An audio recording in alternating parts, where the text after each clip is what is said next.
everyone, welcome to Touch to Click. In this video I will show you how to remove ENG from Taskbar in Windows 10 step by step, so you can clean up your taskbar and remove the language indicator easily. Now let's get started. Step 1.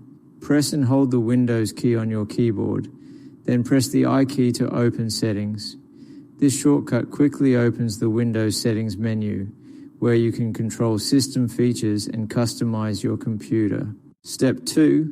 Click on Personalization inside the settings menu.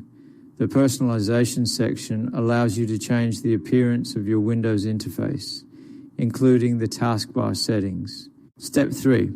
Select Taskbar from the left-hand side menu.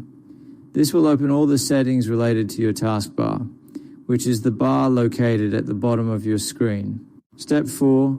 Scroll down and click on Turn System Icons on or off.